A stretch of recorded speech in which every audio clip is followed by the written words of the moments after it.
guys, tatanggalin ko yung ignition switch ng Elantra 2011. Papakita sa iyo paano. Yan. Yan. So, tatanggalin to. Yan. Tinanggal ko na yung cover.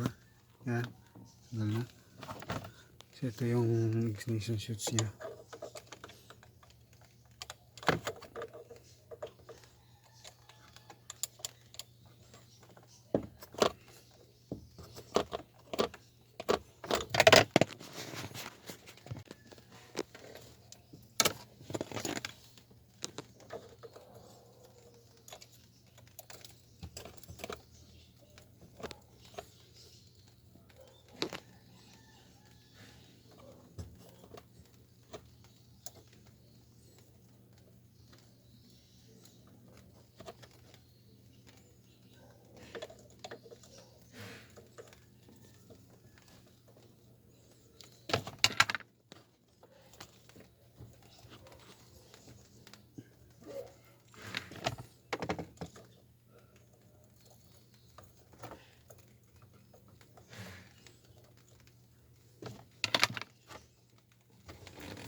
Yan yung bago.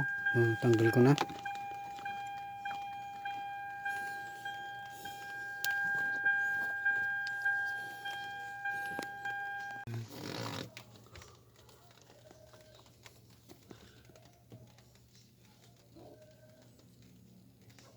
Kabit ko na.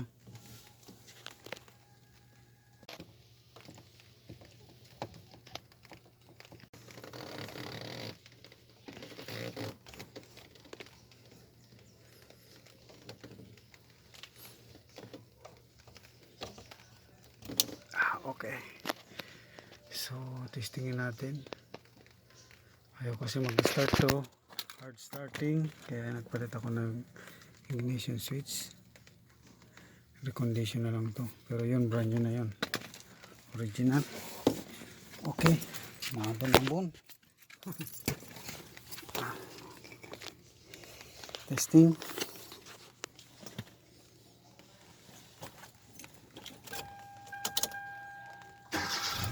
Yun, one click.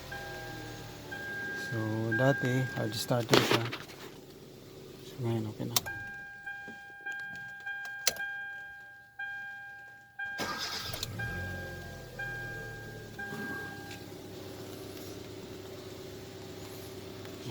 Ito lang yung ignition switch.